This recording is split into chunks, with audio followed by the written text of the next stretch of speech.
Good morning friends, welcome again to our YouTube channel Assessment DS Group of Education। एक बार फिर से आपका स्वागत है। आज हम नेक्स्ट में, जैसा कि आप जानते हैं, प्रीवियस क्लासेस में हम ग्रामर के first chapter time and tense को स्टडी कर रहे हैं with the simple basic notes के साथ में। प्रीवियस वीडियोज में हमने दो टेंसेस को कंप्लीट कर लिया है, प्रेजेंट एंड पास्ट को। आज अपने लिए नया टॉपिक होगा, नया टेंस होगा जिसका नाम है फ्यूचर टेंस। आपको पता ही है हर टेंस को हमने 4 पार्ट्स में डिवाइड किया है, और फ्यूचर टेंस में आज हम फर्स्ट टेंस पढ़ने जाएंगे जिसका नाम है फ्यूचर सिंपल टेंस या फिर फ्यूचर इनडेफिनिट टेंस। फ्यूचर का मतलब आपको पता ही है, फ्यूचर मीन्स भविष्य। फ्यूचर सिंपल मीन्स किस प्रकार के सेंटेंसेस, ध्यान रखिए, वेरी सिंपल। प्योर फ्यूचर में होने वाली एक्टिविटीज, 4 तरीके से फ्यूचर में काम होंगे, इसलिए इस फ्यूचर टेंस को 4 पार्ट्स में डिवाइड किया जाता है। लेकिन फिलहाल हम एक ही तरीके के सेंटेंसेस की बात करेंगे कि किस तरीके के सेंटेंसेस फ्यूचर में, फ्यूचर सिंपल टेंस में यूज होते हैं, और इस प्रकार के सेंटेंस को इस फ्यूचर सिंपल की कैटेगरी में रखा जाता है। वेरी सिंपल, जो कार्य, जो एक्शन सिंपल फ्यूचर में होते हैं, यानी कि आने वाले समय में जो होंगे, जैसे मैं कल वहां जाऊंगा, मैं ये बुक पढ़ूंगा, मैं नॉवल लिखूंगा, मैं इंग्लिश पढ़ाऊंगा, मैं नेक्स्ट सेशन में इन क्लासेस को पढ़ूंगा। दीज ऑल आर एक्टिविटीज, चाहे वो दिन के समय में हो, चाहे सप्ताह के आगे का समय हो, चाहे मंथ हो, चाहे ईयर हो, सिंपल सी बात है जो फ्यूचर में हो। अब फ्यूचर में सिर्फ एक ही टाइप का सेंटेंस है जिसको फ्यूचर सिंपल की कैटेगरी में रखा जाता है।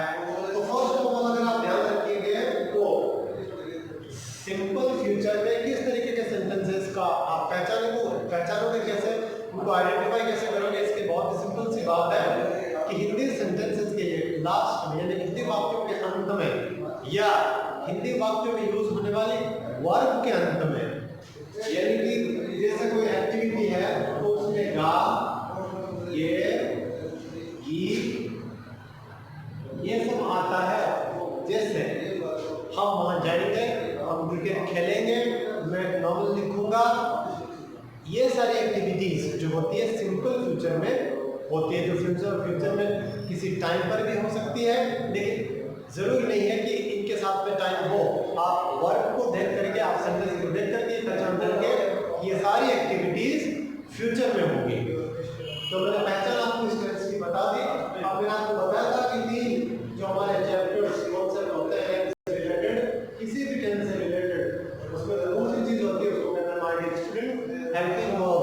हेल्पिंग वर्ब का काम होता है सब्जेक्ट को डिफाइन करना, यानी कि काम करने वाला सब्जेक्ट सिंगुलर है या प्लूरल। इस टेंस में आपको 2 हेल्पिंग वर्ब देखने को मिलेगी, जो है shall and will. First one is shall and the second one is will. 2 verbs इस टेंस में हेल्पिंग के तौर पे यूज होती है, शैल एंड विल। अब इनका क्लासिफिकेशन क्या होता है डियर स्टूडेंट्स? शैल का यूज हम आई और वी के साथ, यानी कि सिर्फ फर्स्ट पर्सन के साथ में करते हैं, और विल का यूज अदर से जितने भी सब्जेक्ट्स बनते हैं, यानी कि सेकंड पर्सन में you, third person he, she, they, and दूसरे जितने भी नाउन प्रोनाउंस हैं उनके लिए हम विल का यूज करते हैं। शैल और विल का मैंने आपको यूज बताया। अब इसके बारे में एक और इन्फॉर्मेशन, आप किसी भी सेंटेंस आपके सब्जेक्ट के साथ में फ्यूचर टेंस में किसी भी सब्जेक्ट के साथ में विल का यूज कर सकते हैं। विल का यूज करने का मतलब हुआ, जरूरी नहीं कि आई के साथ में शैल का यूज करें, आई और वी के साथ में विल का यूज भी किया जा सकता है। लेकिन अगर आप दूसरे सब्जेक्ट्स के साथ में, यानी फर्स्ट पर्सन को छोड़ करके जितने भी दूसरे सब्जेक्ट्स हैं उनके साथ में कभी आप शैल का यूज करेंगे तो वो शैल जो है वो मॉडल ऑक्सिलरी वर्ब कहलाती है, यानी कि वो शैल वहां पर क्या बन जाता है, मॉडल। नहीं, इस टेंस का प्योर फ्यूचर में यूज होने वाली हेल्पिंग वर्ब। आपको फर्स्ट पर्सन के साथ में टेंसेस के साथ में शेयर और शेल का यूज करना है। फर्स्ट वन आई और बी के साथ में, बाकी सब के साथ में यूज किया जा सकता है, बट विल का यूज आप सब तरीके के सेंटेंसेस के साथ में, सब तरीके के सब्जेक्ट्स के साथ में विल का यूज किया जा सकता है। अब एक और एडिशनल इंफॉर्मेशन, जैसे आई और विल को आप कॉन्ट्रैक्टेड फॉर्म में संक्षिप्त रूप में किसी सब्जेक्ट के साथ में लिखोगे, फॉर एग्जांपल आई के साथ में इस तरीके से, तो इसका प्रोनाउंसिएशन आई विल होता है। इस तरीके से करोगे तो उसका होता है वी विल। इनके साथ में देखिए हमने I plus shall is equal to I will, short में इसको आई विल बोला जाता है। तो डियर स्टूडेंट्स, अगर कॉन्ट्रैक्टेड फॉर्म में विल या शेल कुछ भी ऐड हुआ है तो वो हमेशा उसका प्रोनाउंसिएशन यानी उसको उच्चारण जो है उसका विल किया जाएगा शेल के बजाय। ये इस टेंस की होती है हेल्पिंग वर्ब, जिसको मैंने आपको बता दिया शेल का यूज कहाँ और विल का यूज किन कंडीशंस में। अब मेन वर्ब की जहाँ पे बात है कि वर्ब की कौन सी फॉर्म का यूज किया जाता है। Do you know very well that हमने प्रत्येक सिंपल टेंस प्रेजेंट का हो, चाहे पास्ट का हो, चाहे फ्यूचर का हो, हम उसमें वर्ब की फर्स्ट फॉर्म का यूज करते हैं। यहाँ पर वर्ब की फर्स्ट फॉर्म का यूज किया जाएगा मेन वर्ब के तौर पे। हालांकि पास्ट सिंपल टेंस में वर्ब की फर्स्ट फॉर्म और सेकंड फॉर्म दोनों का यूज होता है। बेसिकली ये कहा नहीं जा सकता है कि सबके साथ सब सिंपल टेंस में वर्ब की फर्स्ट फॉर्म का यूज किया जा सकता है। इस सेंटेंस में ही कॉन्ट्रडिक्शन है, यानी कि विरोधाभास है। पास्ट सिंपल की जहाँ तक बात होती है उसमें first form and second form दोनों का यूज किया जाता है। आप जानते होंगे क्यों, कहाँ, किस तरीके से। Main verb already first form आ गई, ये मैंने आपको तीनों कॉन्सेप्ट इस टेंस से रिलेटेड आपको बता दिए। यानी कि फ्यूचर सिंपल टेंस के सेंटेंसेस बनाने के लिए जिन चीज़ों की जरूरत पड़ेगी मैंने वो सारे एक्शंस आपको बता दिए। तीनों कॉन्सेप्ट मैंने पहचान, हेल्पिंग वर्ब और मेन वर्ब तीनों क्लियर करवा दिए कि किस तरीके से आप उनका यूज करके फ्यूचर सिंपल टेंस के फ्यूचर सिंपल सेंटेंस बना सकते हैं। अब हम इस टेंस को जब सेंटेंसेस में डिवाइड करेंगे, यानी कि इस टेंस को सेंटेंस को साथ में लेकर के चलेंगे तो किस तरीके के सेंटेंसेस बनेंगे उस पर आप ध्यान दीजिए जरा। फर्स्ट ऑफ ऑल मैंने आपको बताया था कि आपको फर्स्ट ऑफ ऑल किसी भी सेंटेंस को पढ़ने के लिए, समझने के लिए या प्रैक्टिस में सेंटेंस बनाने के लिए पॉजिटिव सेंटेंस का आप यूज सीखिए। यानी कि फ्यूचर सिंपल के पॉजिटिव सेंटेंस किस तरीके से बनेंगे वो देखिए जरा। नंबर वन पोजीशन में मैं पॉजिटिव सेंटेंस को लिखूंगा। मैंने आपको आगे कहा था कि pure future activities future simple tense में यूज होती है। और मैंने आपको ये भी कहा था कि किस तरीके के सेंटेंसेस आपको यूज में लेना है, किस तरीके के सेंटेंसेस आपको बनाना है। एक बार फिर मैं रिपीट कर रहा हूँ, उसी तरीके के सेंटेंसेस बनाइए जो सेंटेंसेस आपके डेली लाइफ में काम आते हैं, यानी कि उन एक्टिविटीज को आप इन टेंसेस में डालिए जो आप प्रतिदिन करते हैं। फॉर एग्जाम्पल मैं अपने बारे में लिखूंगा sentence, I shall write a novel, मैं एक उपन्यास लिखूंगा। अब इसका हम बनाएंगे अगर नेगेटिव सेंटेंस तो हमने इसमें सब्जेक्ट लिया शी, नोट का यूज होगा। तो डियर स्टूडेंट्स, अगर आप नोट को शेयर और विल में ऐड करेंगे तो एक नया कॉन्सेप्ट आपके सामने आएगा जो बिल्कुल डिफरेंट है बाकी सबसे। शेयर में अगर आपने नोट का यूज किया है तो ये वर्ड बनेगा SHAN abbreviation T apostrophe WON T, यानी कि शेयर्ड एंड वांट। ये इससे अलग नहीं है, it means will plus not. तो शी के साथ में अगर विल नॉट का यूज करेंगे तो क्या बन जाएगा, want. Correct, she want. Attend, हमने इसका नई वर्ब यूज ली अटेंड। दिस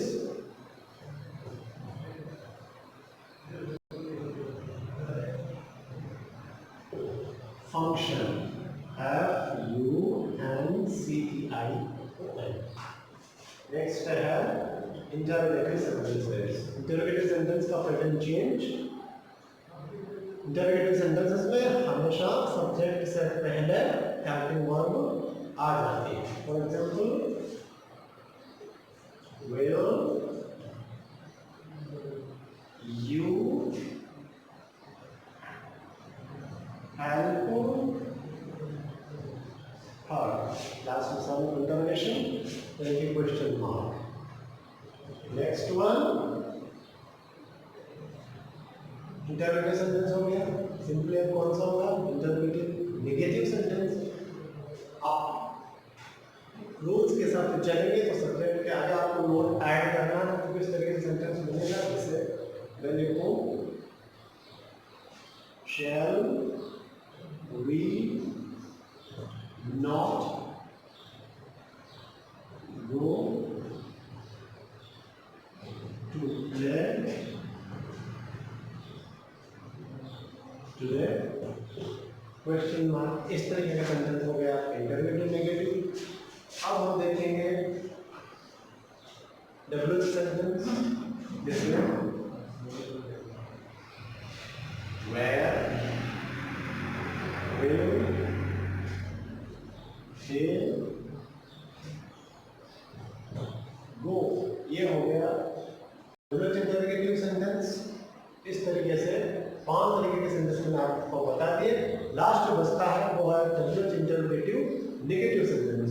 उसमें आपको चौथी पोजीशन पे यानी कि डब्ल्यूएच वर्ड, फिर हेल्पिंग वर्ड, फिर सब्जेक्ट और फिर यहाँ पर नॉट का यूज करके आप लोग इंटररोगेटिव नेगेटिव सेंटेंस बना सकते हैं. ये ऑल टाइप के एंड ऑल ईच टाइप के सेंटेंसेस का डेमोंस्ट्रेशन के लिए मैंने आपको एक सेंटेंस दिया.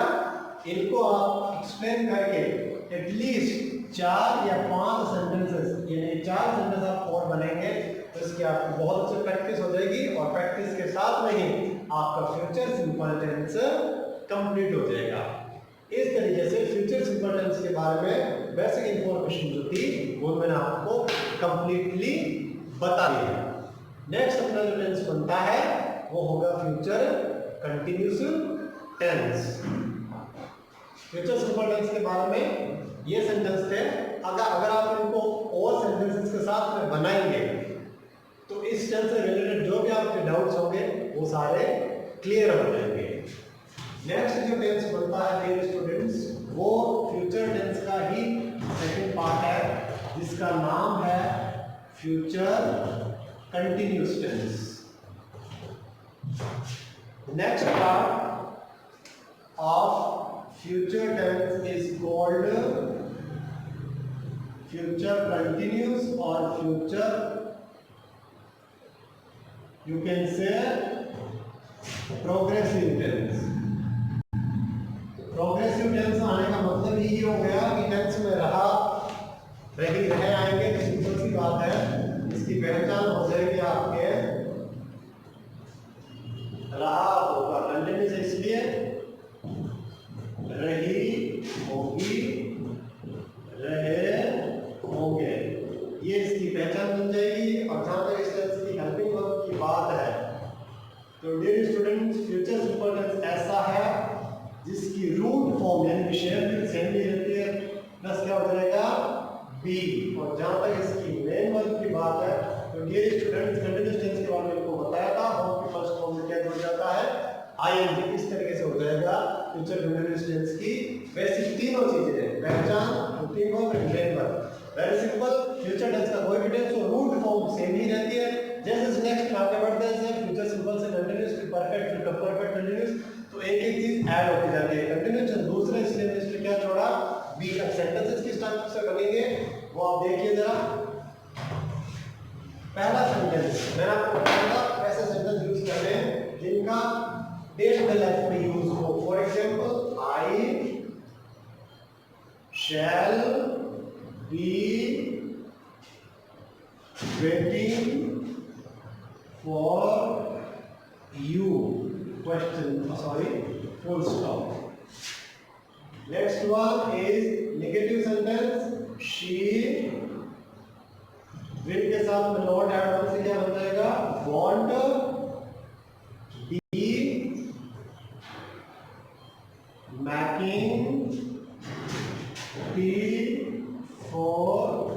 आसानी हो जाएगा। Sorry, negative sentence. The next one is interrogative sentence. Will there be playing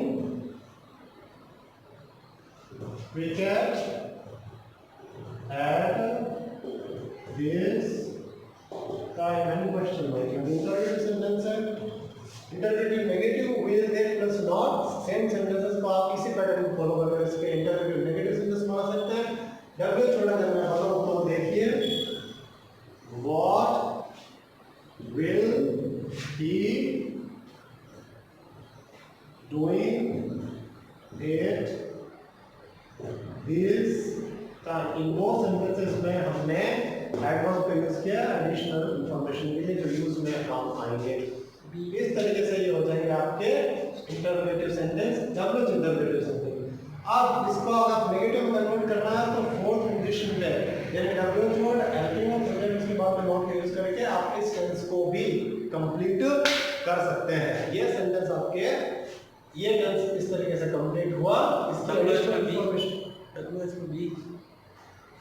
sorry एक छोटी सी इसमें हमने एक चीज को छोड़ दिया, what will he B.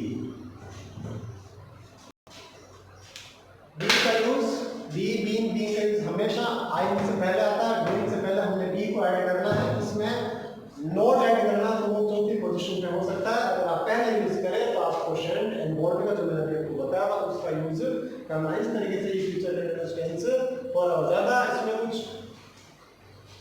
Problem की बात नहीं है, इजी वे में आप अगर इसके सेंटेंस बनाएंगे तो ये टेंस आपके आराम से कंप्लीट हो जाएगा। हम उसको यूज पढ़ेंगे तो और डिटेल में इनकी स्टडी करेंगे। तब तक के लिए आप चैनल को सब्सक्राइब करें, करवा लें और खुद होम स्टडी में इसको साथ में लेकर के चैनल से जुड़े रहिए। तब तक के लिए stay happy, stay at home. Thank you.